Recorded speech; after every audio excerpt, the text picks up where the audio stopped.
everything is a cash grab. You know who hates cash grabs? Rage Against the Machine. That is they're who the we funniest about that. This is great. we're gonna get into all of that. So yeah, this month finally we are covering Rage Against the Machine's second studio album, Evil Empire. It came out on April 16th. 1996. It was recorded at Cole Rehearsal Studios in Los Angeles, California, produced by Brendan O'Brien, who, is a familiar name to many rock fans. He's done AC/DC, Pearl Jam, Stone Temple Pilots, Soundgarden, Red Hot Chili Peppers, Bob Dylan, Bruce Springsteen. As you said, I believe he's worked with Deftones, some other new metal bands.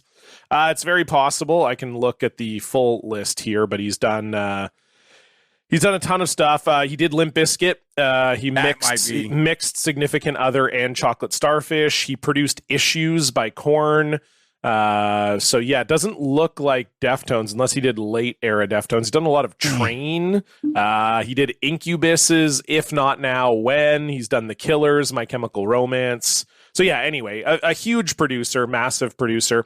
And he produced Evil Empire, which, pardon me, extremely successful album, as I said, came out in April of 1996. It has been certified triple platinum by the Recording Industry Association of America, and that happened in the year 2000, so pretty quickly.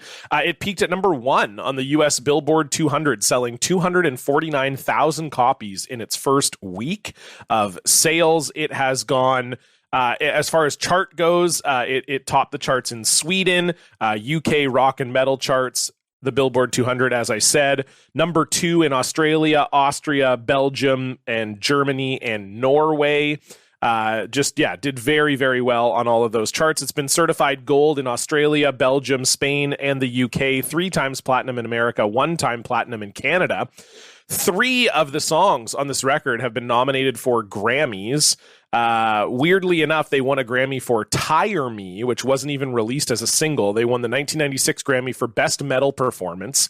This is very strange, Brian. They were nominated for Best Hard Rock Performance for Bulls on Parade in 1997. They were also nominated for Best Metal Performance for Tire Me in 1997. They won that one. And then in 1998, People of the Sun was nominated for Best Hard Rock Performance again as well. So the Grammys, very strange, very odd. We'll play our favorite game in a minute where you guess the other Grammy nominees. But Bulls on Parade, also a massive single.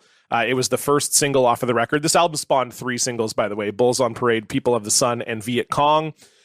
This Bulls on Parade peaked at number 1 on the UK rock and metal charts, number 11 on the alternative charts in America, peaked at number 1 in Finland, number 3 on the Canadian rock and alternative charts, and is well known as one of the best songs of all time. Was voted number 15 on VH1's 40 Greatest Metal Songs. The guitar solo was listed at number 23 on Guitar World's 100 Greatest Guitar Solos of All Time. It's done very well in Australia in their annual Triple J stuff. It's a huge song for them. And before we get to the Grammy stuff, I guess, Brian, let's first talk about your Rage Against the Machine experience. You said you liked their first album. You didn't like Evil Empire when it first came out. What was going on for you in 1996 when this record dropped? Actually funny. I had heard a little bit of Rage Against the Machine, and I was way into Korn and stuff like that. But I had never really listened to them. And my brother said they suck because they talk about politics too much.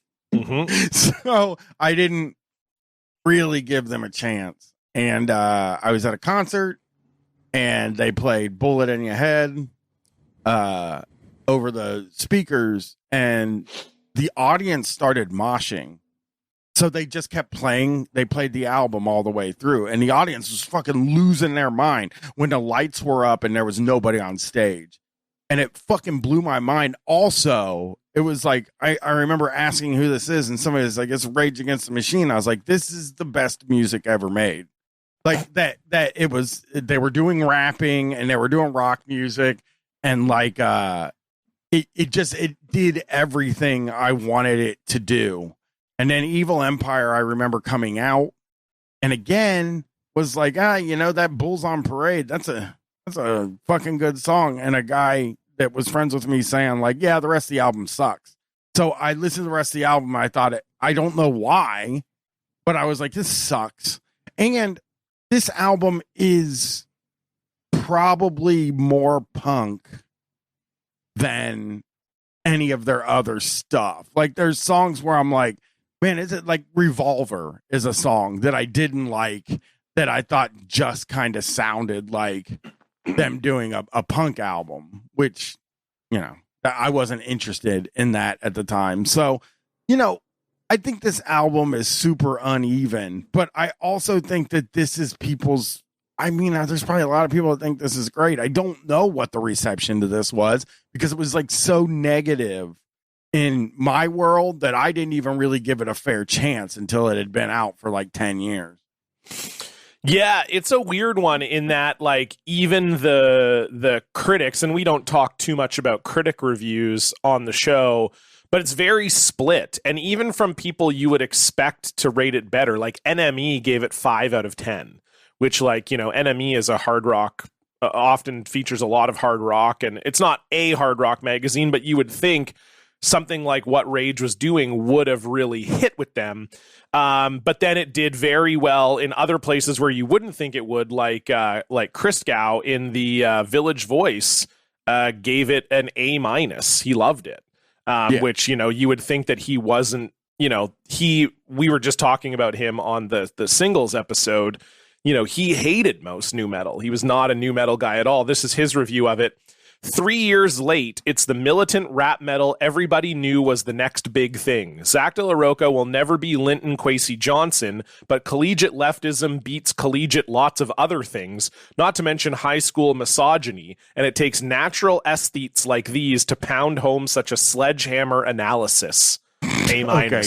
Number one, picking Linton Kwesi Johnson is, I had to look him up. Oh, I studied him in university, actually. Yeah, great black poet, but yeah. I don't know any poets, but it's funny. Something I noticed, I guess we'll talk about this in the articles, is that the people that interviewed them hated their politics. Every single person that interviewed these guys hated their fucking politics, which is very funny now because they're considered these, I mean, people, the leftists are all in the media. So it's very, can you guys hear all this noise? No. Okay, good. I was worried about that. They're mowing the grass outside my house. Oh no, you're good. Being incredibly loud about the whole thing. You know, the fucking weed eater and the big mower all at the same time. Like they have a riding mower. And if you saw the size of my yard, it would make you sick that they're doing it on a riding. Like it takes like it does on you know those big riding mowers where you stand on the back on a little rolly thing and mow. It does 4 lines and the whole thing's done. Oh my god! It's 4 lines and then they're out of here. But it's incredibly loud for a moment. But anyway, I'm looking at these. I might have to check out some Linton Kwesi Johnson. I just thought it was funny. A good poet. They definitely compare everybody, like anybody political. They have to compare them to them and what they got. And the thing is, I have like a weird connection to this now. This argument, this debate now. Anyway, in that like, I did a leftist podcast for 12 years, and I can tell you that a certain amount of disillusionment comes in near the end, in which I can see why they're not making new albums. I think, and like, I admire that they, and I felt the same way, that like if we could just like explain to people, you know, the problems and stuff like that, they'll all change and we'll have a revolutionary moment. And you start thinking about that. And obviously when you start a podcast or a radio show, your goal is to get in front of as much people anyway.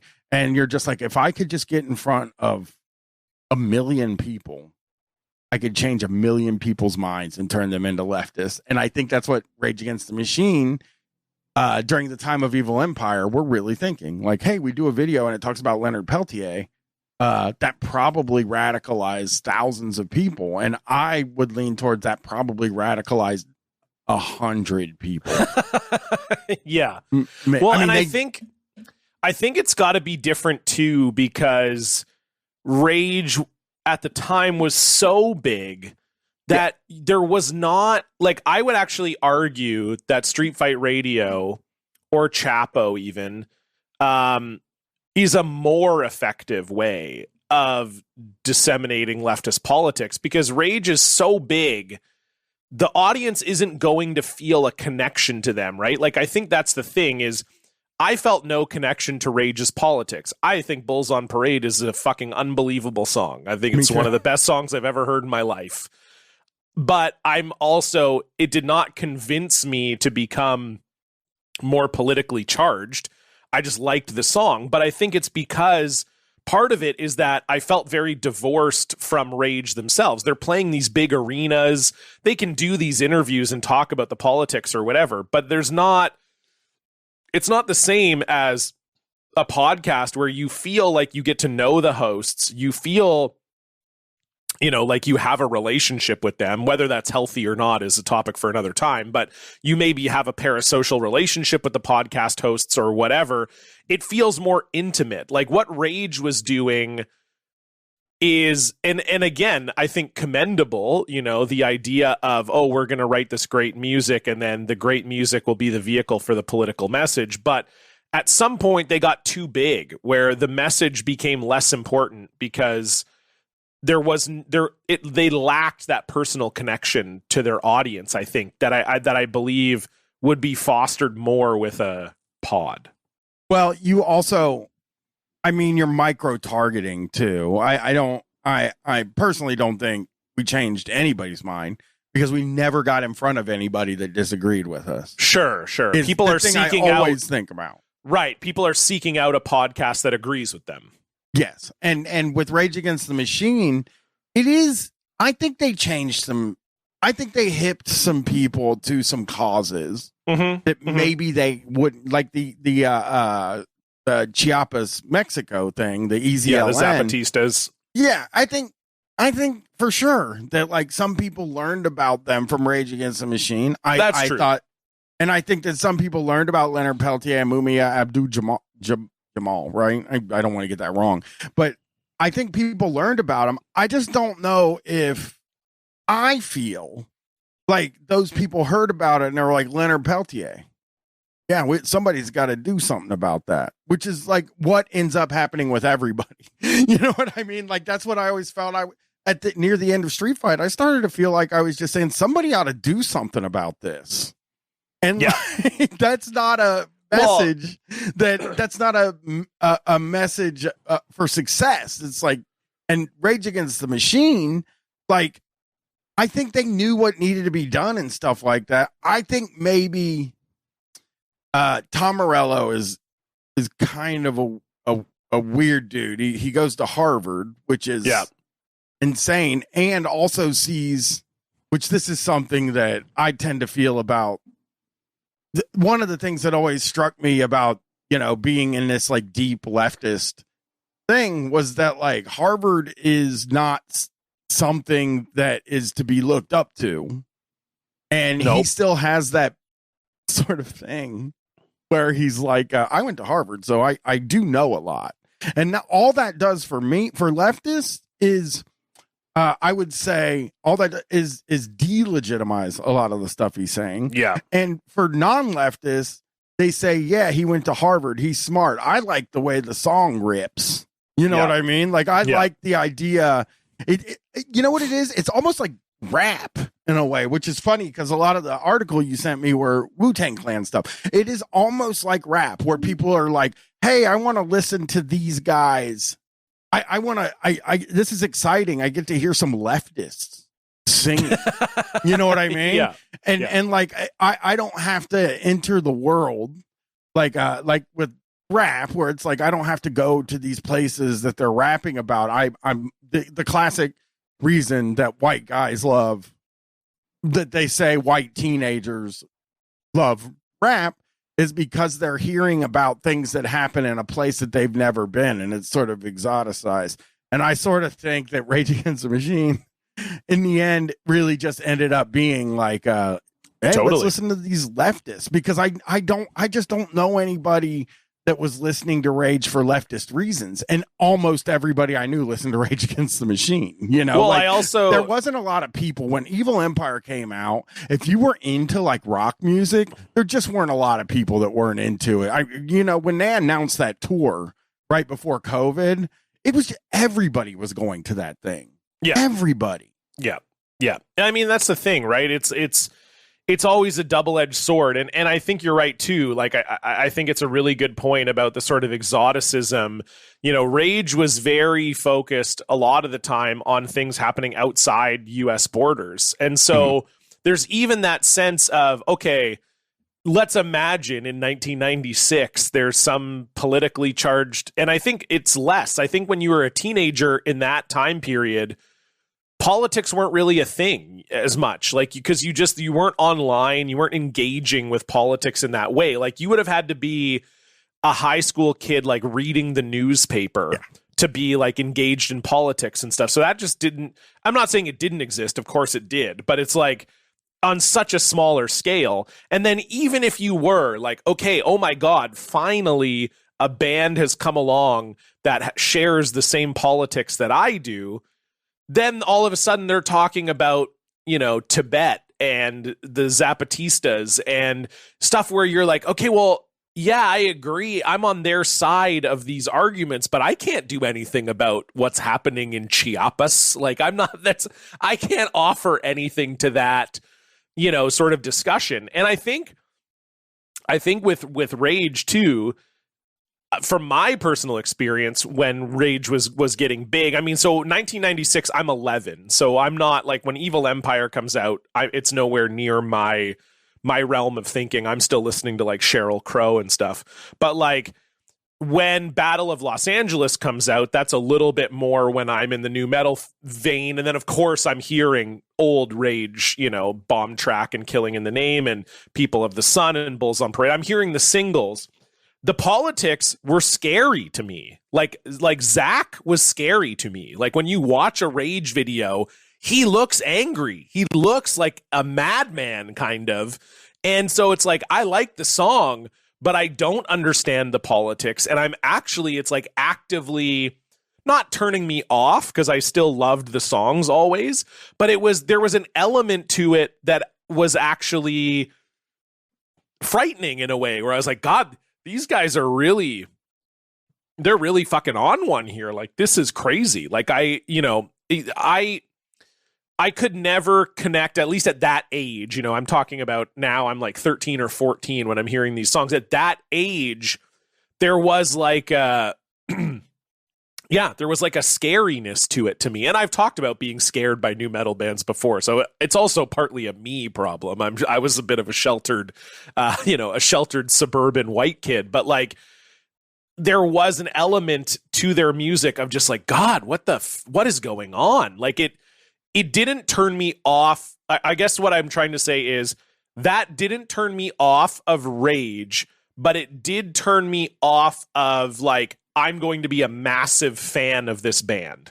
It was like, I would hear Bulls on Parade. I'm like, that's a great song. No Shelter on the Godzilla soundtrack. That's a great song. Like, I would hear these songs and I would be like, these are great songs, but I never was tempted to be like, I got to hear everything else these guys got going on.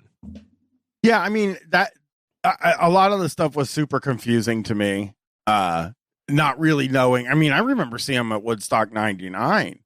And being like, wow, they burned a fucking flag, man. That's crazy. You know what I mean? Like, all of that stuff to me was like, it made me it made me nervous, to say. I remember I always talked about this with Street Fight, was like the first time I said, I don't think America is the best country in the world.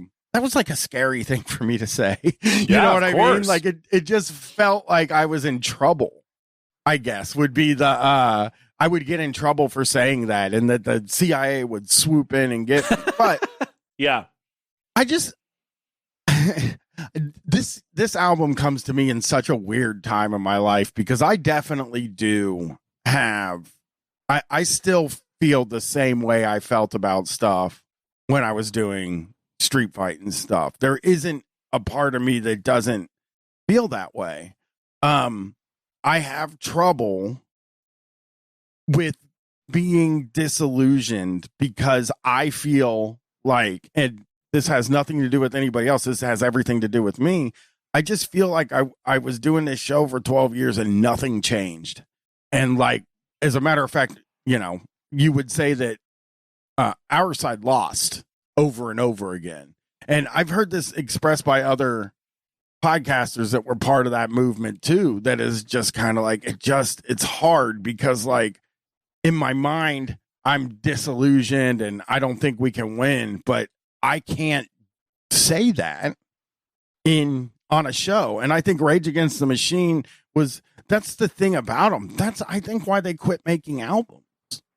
In like, other than whatever personal issues those guys had. Yeah, it seems like they hate each other big time.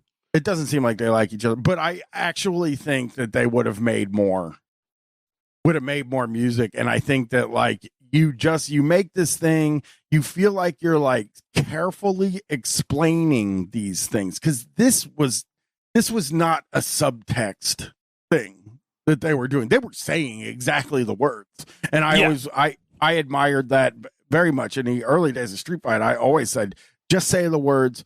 Don't try to get people to understand what you're saying. You need to just say what you're saying. So I don't blame Rage Against the Machine at all for people not quite understanding their music. I just think I found the articles interesting because you can tell it's very early in their career still.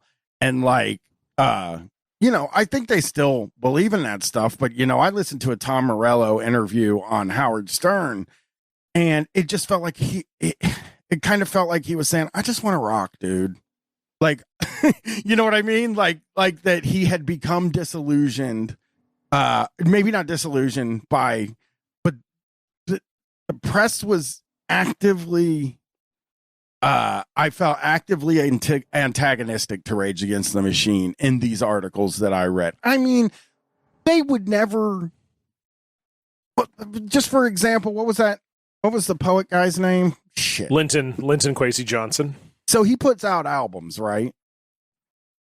Am I right about that? Yeah, Linton Kwesi Johnson. Okay, so he puts out these albums. He's got dub albums and stuff like that.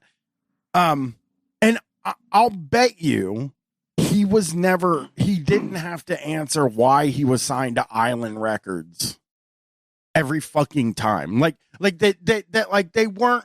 They go into these interviews with like the LA Times and stuff like that. And they're like, don't you think it's a little weird that you're like anti-corporate, but you're with Epic Records?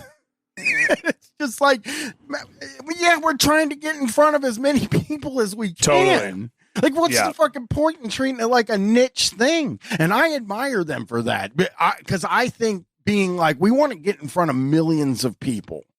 And you can't do that without an Epic Records. So you just do it. Their music never sounded like it was affected by label politics and stuff like that. To me, these songs are saying what they fucking mean. I don't think the label stopped them from anything. I do think the label saw it as a gimmick, which is something that comes up in one of the articles, but they like the gimmick, you know? Yeah. Well, and I think to speak to your earlier point, I think more specifically, it was Zach, right, that got burned out by and he's the one writing all the lyrics. And I'm sure, you know, Tim and Brad and Tom shared politics with Zach. You know, obviously you couldn't be in a band that was so overtly political without being on the same team. But to me, that was the thing, right? Is like, that's why Tom kept doing like Prophets of Rage and doing all that stuff where he was still actively engaging in the sort of political music movement. Because it seems in a way that Tom felt more like it was maybe making a difference, or felt like he still could, I guess. Yeah. Whereas Zach was the one, it seemed like, after Battle of Los Angeles comes out and Renegades 2, that kind of sort of counts. You know, they like, it seemed like Zach in particular, because is done with music, right? Like we heard he was going to release a solo album forever. That kind of never really happens. He doesn't even really make that many guest appearances. Like he shows up on Run the Jewels stuff, but that's kind of it. One Day as a Lion is the big thing he's done. Yeah. And so like, you're talking about over 2 decades where Zach has basically done nothing musical. And I think he was the one that really felt like, he really took it on the chin of like, oh, maybe we're really just not making a difference. And it also seems like when you read the articles and stuff, he seems to be the one who would have had the most issue with some of those contradictions that were being pointed out. Like, I think Tom seems like he was always fine. Like, yeah, we're signed to Epic Records and who cares? That's the way we got to get in front of everybody. It is what it is. And Zach seemed a little bit more conflicted about stuff like that. Like, oh, we got to sell these concert tickets to 20,000 people. We got to be on Epic Records. We got to sell T-shirts. It seemed like Zach had more of an issue with that end of it, that like in order to spread his message, Rage still had to be a business. And it felt like he struggled with that more than the other guys did. And I think that is probably what ended up leading to their sort of eventual destruction. It's interesting that you say that because I am actually thinking in terms of like in the early year, you know what? It's not even Street Fight isn't the thing I should bring up. Chapo is the thing that I should bring up. That is still like pretty fiercely independent thing. They don't work for anybody and they say whatever the fuck they want to say on their show, but their success has their success immediately had a side of a part of the left immediately lining up to be like, we got to take these guys down. This is bad. And it's like, I know those guys and I know they believe I know that they have good politics and I know what they believe. I've hung out with them a lot and I know them, but like there is a part of, and this could be something that goes on with all these guys. There is a part of the left that once you start making big money or whatever, that makes you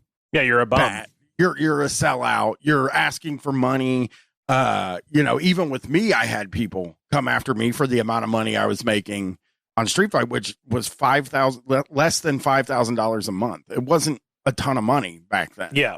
And I think it's like there seems to be an arbitrary number for people, and it's different for everyone. Like Chapo, you can kind of see in the sense that like, yeah, they're rich guys basically, but then it's weird to find that like some people's bar is like, oh, you make over $200 a month off of your podcast. Fuck you, man. Yeah, you're exactly right. And like when you talk about being disillusioned with what you're doing, you got to imagine that Rage Against the Machine in regular circles were loved because they were this band that was just fucking heavy and nothing else sounded like it. And like Zach has a cool voice and like they make songs that are very fun to sing. Like, it was always very fun to do Fuck You, I Won't Do What You Tell Me. And, of course. And like Down Rodeo was always a very popular song for people to sing, and like fucking awesome song. Yeah. And you can see that, like, you can imagine that, like, yeah, like a guy like me at that time loved the music, but I loved it because it was loud and heavy and the guy was rapping. Like, that's what I loved about it. I don't think any of the politics seeped into my mind at all. I mean, now I think about it, I'm like, Leonard Peltier, I guess I would have never heard that name if they hadn't made t-shirts with him and stuff, and the Freedom video wasn't, dedicated to him. So yeah, they did teach me stuff. It just, I don't know that I quite took the message to heart in that way. And then they also have to operate in leftist circles. And, 1990s leftist circles were much smaller. Poorer too. Like, it's like, okay, well, I can go on this tour and make this amount of money, or I can play leftist political rallies for $0. Like, at some point there does have to be a capitalist angle to it. Otherwise, you can't live, you know? I've always felt like the reason, the way that the thing is like, you just making money secondary to politics, but understand that you have to make money. And I think that's a lot of like, how the fuck, I used to say this about Street Fight all the time too. How the fuck am I supposed to make a podcast, like prep a show every week and go on tour and do these live shows and stuff like that if I'm not making any money doing it? Like, where would I get the time to make this thing? And I remember, and there's a line, I'm going to read a little piece of one of the articles real quick, because it's something that like used to come up a lot. It used to come up a lot with us at times. And this is a LA Times article called Up Against the Wall. And is that right? Yeah. Would Noam Chomsky object to his works being sold at Barnes and Noble? No, because that's where people buy their books. We're not interested in preaching to the just converted.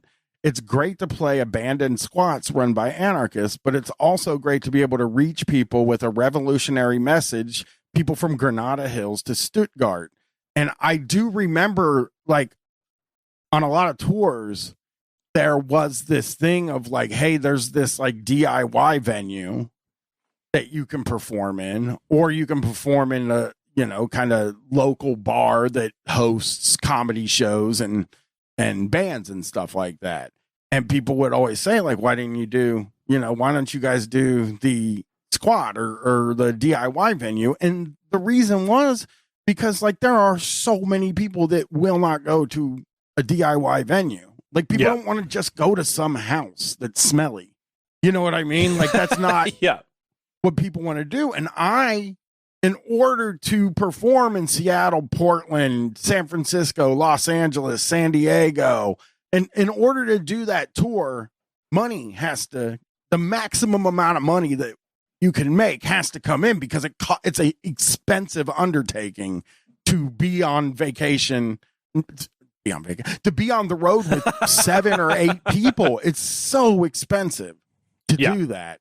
And like, I wonder if the thing that's disconcerting to these guys was that, like, okay, like, we're in front of more people than honestly, they're in front of more people than most leftists have ever been. I mean, they gotta be some of the most exposed leftists in the fucking world, I would guess. Oh, easily. Yeah.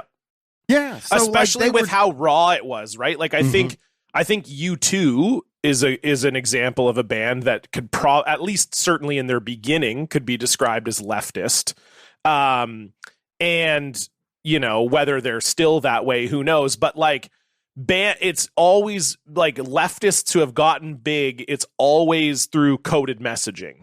It's not like, you know, U2, you know, they had Sunday Bloody Sunday and Pride in the Name of Love and whatever, but it's like, you wouldn't listen to Pride in the Name of Love and be like, oh, that's a song about Martin Luther King Jr. Like, you wouldn't hear that in the song. Whereas like Rage is like, I'm going to put a fucking bullet in your head, you fucking piece of shit. Like, you know, they were saying, as far as like not only being leftist, but like saying the thing, they were definitely the biggest, as far as there was no coded messaging in Rage. Like, you knew exactly what you were getting, for sure. I mean, the band is called Rage Against the Machine. Well, you know, I would say that a lot of the appeal of the Street Fight stuff was just saying things. You know what I mean? Just saying, like, I want to do cocaine, because forever, like, artists would pretend like they didn't do it. You know what I mean? And like, I'm shoplifting. Like, you know, I figured out when I was doing stand-up what people like me to do. And what people like me to do is just say it. Say the thing. And, you know, I would do jokes about like stealing my daughter's cough syrup to get fucked up and stuff like that. And like, that's the stuff that people kind of got into. So when, you know, it comes time to launch this leftist podcast that I'm doing, it's like, the thing that I need to do is say it out loud. And it really helped early on. Early on, people were like really appreciative of that and like really happy to hear it. But as things progressed, especially looking at like 2017, 2018, people are mad because we're friends with the Chapo guys. People are mad because we're making this amount of money, that we're not playing the right venues. We're not letting the right people table at our shows. And like, none of these things were done on purpose. It was just like people, I mean, they want, and I understand it. They want the people that claim to be representing them to be pure. And I totally fucking understand. And I feel the same way. But I don't think Rage Against the Machine is them being on a major label is inherently not leftist. They want I always used to say this. Leftism isn't a fucking hipster thing. You don't want to be exclusionary when you're doing this thing. You can't say, I don't want you to be a leftist because you listen to the wrong music. Like, you don't want that to be kind of the thing. You want it to get in front of as many people as possible. And that's how I always felt with us. And I think Chapo, they do go out and say the right things in front of the maximum amount of people. And they have like a voice. And I think that like Rage Against the Machine was sort of the same thing. They like said a bunch of things that people liked, and maybe they preached to the converted, but I do think they got in front of more working class people than almost any other leftist, period. I mean, we're talking about like people in the Soviet Union and stuff like that, maybe, but like in the United States, I can't think of a message that was more like not coded and also like had real principles. I can't think of anything like that. Yeah, no, I agree. Okay, let's talk about the music itself, because, we've been focused a lot on the politics here, but, I think for me, this was the first time I've listened to Evil Empire in full in a long time. I would have heard it back in the day, but again, it's with Rage, they've always been a singles band for me. I'm always happy to hear the singles. That I've never really been invested in them as a full album band.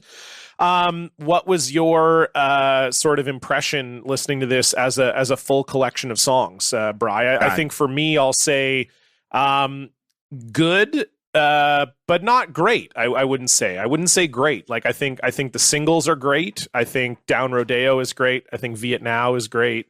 But to me, as a collection of songs, like, I wouldn't describe this as a great album. You know what? I will say this. I would give this a higher review now than I would have back then. Me too. I agree. It's weird. It always felt to me like this was not quite. I always felt like the Battle of Los Angeles was the most distilled and cool version of Rage Against the Machine that, like, sure, you heard the first album. And it always felt like the Battle of Los Angeles was an immediate successor to that first album. That Evil Empire was kind of like, we got some really good songs, but it does on this album feel like there are.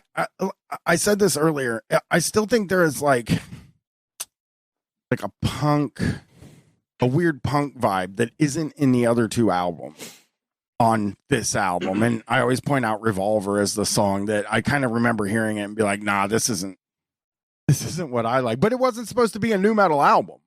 So, but I remember the first thing I heard about this album was my friend Nate, who got the album. I think we even found it on the ground, maybe. We found the cassette on the ground.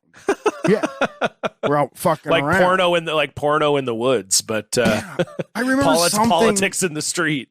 I remember it was something like where we found this. We got our hands on this album, and none of us paid for it. And he would listen to it, and I remember him telling me that Vietnam. He was telling me about Vietnam and how bad it sucks because they keep repeating themselves. And like, I remember listening to it the first time and I guess agreeing with him. You know what I mean? Because it's like, oh, they keep saying turn on the radio. Nah, fuck it, turn it off. Yeah, I love that part.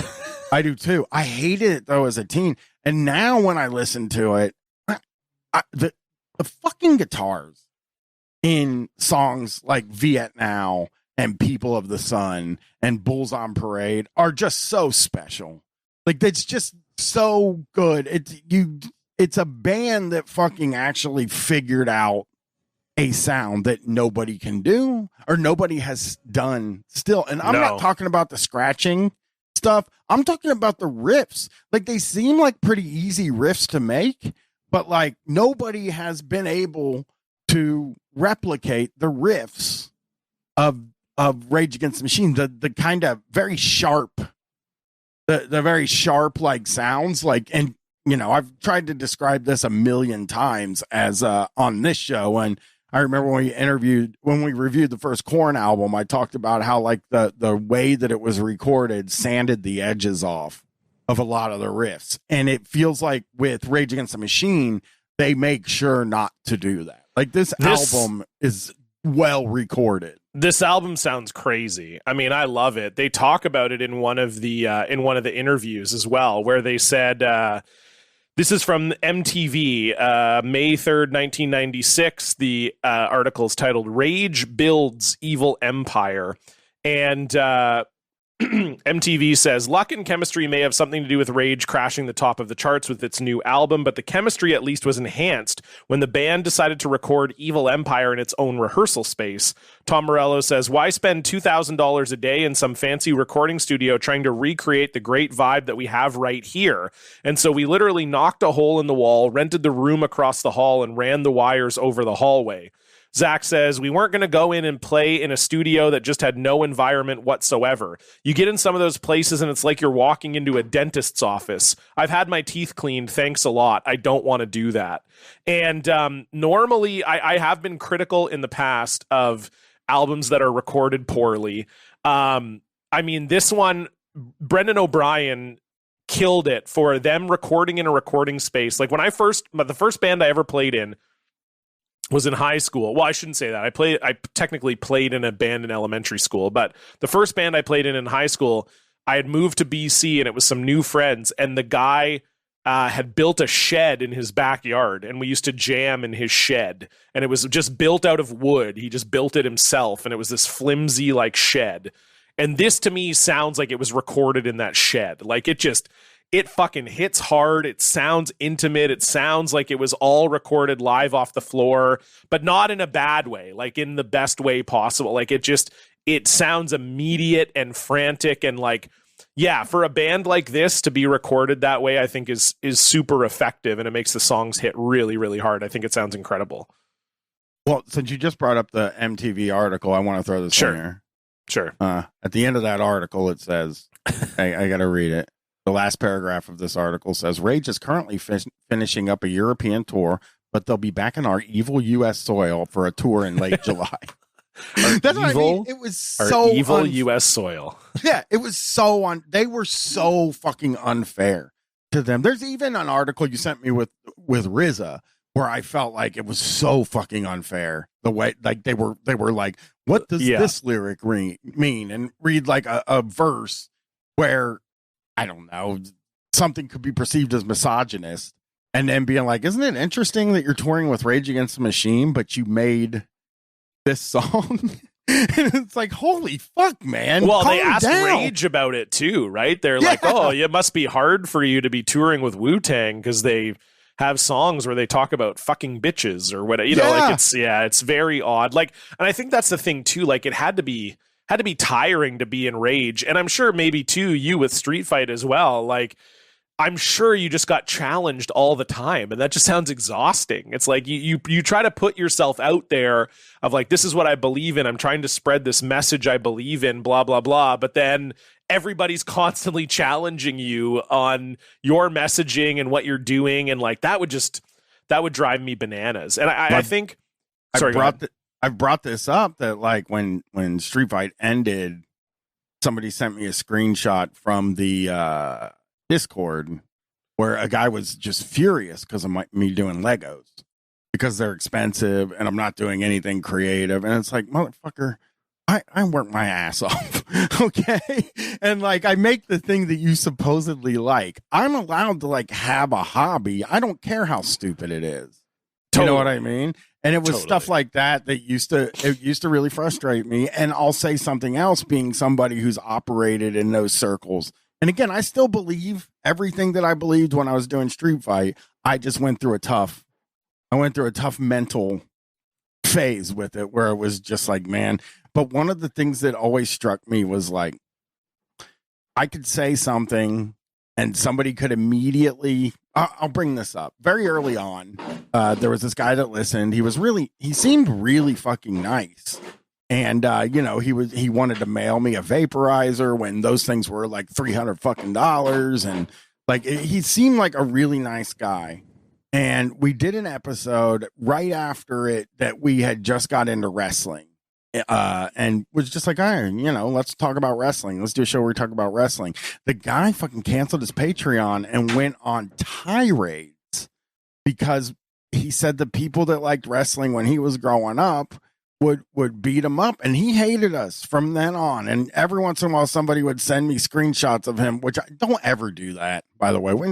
We're not looking for that. Yeah, I'm purposely not in like a Discord. Like, I'm not in there because I don't want to see that. Don't send it to me.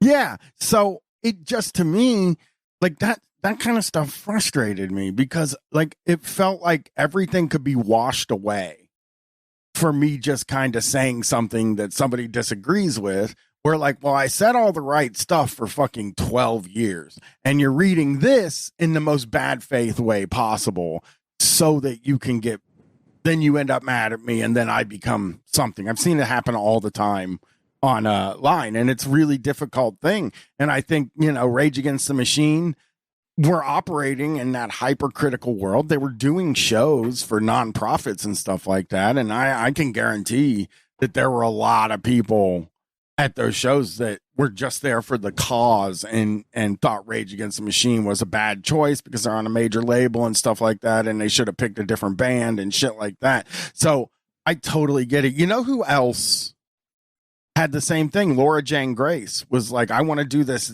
They Against Me did that album, Reinventing Axl Rose, which honestly better political album than any of the Rage stuff. Like that album really brought me to where I got, you know what I mean? Because it's saying a lot of things. But anyway, I remember she at some point made a song that was like, I was a teenage anarchist, to talk about like, hey, when I was younger, I had all this stuff. Sometimes people feel disillusioned and shit like that. And people were furious at her for being disillusioned. And it's just like, you can't fucking tell me how I'm supposed to feel. Like, I feel this way. And I think that's part of movements, period. You know what? Like any movements, is that sometimes you're going to ebb and flow, and maybe they'll make you feel real bad. And like, that's how I always felt with Street Fight, was that I felt like a failure. Like we didn't win anything the whole time. We just spent 12 years losing. So it was just kind of like, it's hard to reconcile that with like going on the air and having to say like, hey, I think we can win and shit like that. Like, I didn't want to be a guy that started doing a podcast saying we can't win. And I think like that's the same thing that Rage probably wrestled with quite a bit. I do want to say, what is the fucking song? I got to find the song that I loved that I don't think I've listened to in fucking 10 years. Roll Right. Yeah, Roll Right was probably my favorite of the sort of single songs. Yeah, well, really good. I mean, Vietnam is really good. It's a single, though, really technically. Good. Is it really? Yeah, Vietnam is a single, yeah. It was I never liked single. Eyes Without a Face, or Without a Face, not Eyes Without a Face. I never liked that one. But I just feel like this, of all the Rage Against the Machine albums, which is only 3 or 4, right? Yeah, 4. This one is if you count Renegades, yeah. Yeah, this one, well, yeah, I don't know. Renegades is good. Like, I like Renegades. This one might be too. This one might be the roughest one. And when you read the articles, it seems like they were having a lot of issues, not like Korn issues, because those are different issues. But they were definitely having issues. Yeah, I mean, it definitely like seems like a pretty volatile situation. Yeah. Yeah, it seemed like guys that didn't want to be in a room together but had to make something. You know what Yeah. I mean? That's the vibe I got reading the articles for Evil Empire. It was a lot of guys that didn't want to be in a room together because they talked about going to Atlanta and they said, we'll just all live in the same house. And that did not work for them. Yeah. Yeah, it definitely seems like there was some conflict. I wonder how much of it was to do with politics and, maybe Tim and Brad didn't care as much and just wanted to be making rock music. I don't know. But yeah, I found the one thing I found listening to this album is that while I do like Rage and I like their aesthetic and the music they make, like you said, I do think it's one of one. It's a singular sound. I don't think there's really, they're kind of like System of a Down in that way. I mean, we've encountered a few bands over the lifespan of the P.O.D. cast that kind of want to be like System of a Down. I think the biggest one was the Apex Theory. But I mean, the guy used to be in System of a Down. But yeah, there are definitely bands that have a little bit of System of a Down. Rage just couldn't be copied, I think, in a lot of ways. No. They were sort of a one of one, which I think is really interesting. But I also think that also makes a full album it's a little samey for me. Like I find the songs are a little bit, by the time I got to the end of the record, I was just like, okay, I get it. I didn't together. Yeah, they all mash, and I think part of it is the rhythm section, and I get it. They're ostensibly a rap group, right? Like, I mean, Brad Wilk is playing, I'm sure he's a good drummer. You don't really know that in Rage because it's mostly just the same kind of four on the floor, like almost every verse has a very similar kind of just basic beat. And I get it because, again, it's essentially rap. Like, he needs to make a beat that Zach can rap to. But I think with the drums and bass so often sounding similar, listening to an entire record, you and it's not that it's even bad. It's never, and at no point was I like, okay, this is bad and I'm tired of it. There wasn't like a song that stuck out as, oh, this is bad. It was just like I said, by the end, I was like, yeah, okay, I get it. You're good at this. It sounds good, but I get it. And then especially with this one, I think fair to say the three best songs of the album are the first three songs: People of the Sun, Bulls on Parade, Vietnam. They're all stacked at the beginning. So you're also like, by the time you get to, and don't get me wrong, like Down Rodeo is awesome. I did think Roll Right was really good too. But it's still like, by the time you get to the end of the album, you're like, I just kind of want to listen to Bulls on Parade again. Like that, I liked when you did that. That was a good one. Like all of these feel like lesser versions of that song.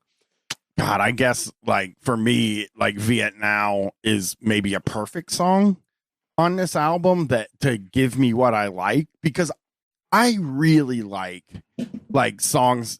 First of all, I am a sucker for a 1 second, like, and then boom, we're back into the song, like the heaviest part of the song.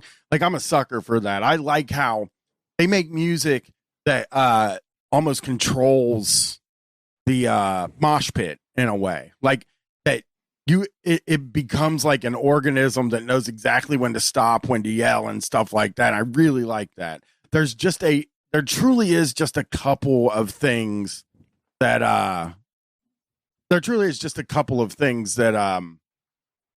I got sick of and was also kind of bummed out a little bit about, like, it was kind of bummed out a little bit about like the idea that I didn't like the album. And again, there's a few songs on this that I don't like, but I think altogether, like as a piece, I think it's great. And I will never like shit on an album that I like to mosh to. You know what I mean? Like, that's always like, I don't know why. It was something very important to me when I was growing up. Like, when I was reviewing an album, it would be like, what would the pit be like? I don't know why. And it like isn't an important thing, but it's important. It's important. 17-year-old Bryan. Yeah, so it's still important to me, you know? No, I get it. Okay, and this is an album for moshing, for sure. Oh, no question. I mean, I think that's part of why so many people were so excited to go to those Rage shows. It was like, I've been thinking since I was 12 years old that I'd like to mosh to Bulls on Parade. And I'll pay $250 to do that. I don't give a fuck. Before we get to the articles, Bryan, I do think, in fairness to everybody who listens to the show and to one of the classic debates of our genre, when I put Evil Empire in the poll, I picked it because it does feel like the album that is, of the Rage albums, maybe the most in the middle of this discourse. But answer the question, is Rage Against the Machine nu metal? My belief is that everything is nu metal. Don't cop out on this, Bryan. No, my belief here is that, because they invented something. It's kind of the way we talked about Faith No More. Like, just being the early adopters of this thing, and then other people come in and do it differently and far more stupid. I mean, really fucking, like, when you think of the other bands that came after Rage, that was like, yeah, and like all of them are dumb guys. And listen, that's another reason Rage probably didn't make any more albums. They felt like they ushered in the worst shit in the world. You know what I mean? Like, imagine there's definitely a little feeling of responsibility for Limp Bizkit. Imagine your Tom Morello sitting there and Limp Bizkit is like out there, and they're like, yeah, it's kind of like Rage Against the Machine birthed a lot of this mix between metal and hip hop that is now being like, you would hear that all the fucking time. Oh, sure. Yeah. And God, if I'm him, and listen, I like all these bands, right? Of course. But that's why we have this podcast. Say, if I was him, I'd be so embarrassed. Well, I think especially, like, there's got to be a part of you where you go, Evil Empire sold 3 million copies. Significant Other sold like 11 million. Like, that's gotta be a real kick in the dick. When Nookie is blowing up, but your serious political song about the about freeing Tibet did badly. Or not, I shouldn't say badly, but not as well. That's definitely probably a tough pill to swallow. You're right. I hadn't really thought of it from that angle. I mean, I think it's hard because I don't think Faith No More is nu metal, but a lot of people would cite Faith No More as an influence for nu metal. But I just think the way this is recorded, the way that it sounds, if you're one of those people who's like, fuck you, don't say Rage is nu metal, then fine. It's proto nu metal, if that makes you feel better to say. But for me, I do think Rage is nu metal. But I think, like, in the sense that they had a hand in inventing it. They were not obviously they were not copying anybody. It wasn't like, oh, this is what's hot now. Like, Rage was making the music they wanted to make. I mean, the self-titled comes out in 1992. And it sounds similar to this album, in terms of what they were going for. So I think it's okay to say in some ways they invented nu metal, but I don't know how you could hear this album and not think like that it fits in with the rest of nu metal, even if it is much more smarter and more competent than some of the other stuff that came out of this genre. Yeah. Yeah. And again, I think it's like, I think if I was to say, is this nu metal? I think that the reason they came first, and mostly the reason that people want it to be not nu metal, is the same reason people want other stuff like Deftones. Deftones is the big one. It is. Yeah, it's one of those things where, like, I don't want to admit that I liked any of it. And again, I don't know if this is a nu metal band, but I know that it has exactly the same vibes. Yeah, no, totally. I completely agree. And you just have to think of it even from a concert perspective. Like, yeah, Rage was pretty adamant about touring with rap groups. We're going to talk in the articles about how they toured with Wu-Tang. Obviously, these new tours, they're touring with Run the Jewels. I know one of the big tours back in the day, Rage toured with At the Drive-In. That was a big sort of... I love that. Oh, me too. Oh, my God, me too. But yeah, so, I know that they didn't necessarily seek that out, but it's like, if you saw a concert and it was Rage and Korn and someone like it, Rage would not seem it wouldn't seem weird. Like, Rage could be on Sick New World. Like, no one would be like, oh, why is Rage there? That doesn't make any sense. Like, they they fit in better there than they do in most other festivals. So yeah, I think that's a good way of looking at it as well.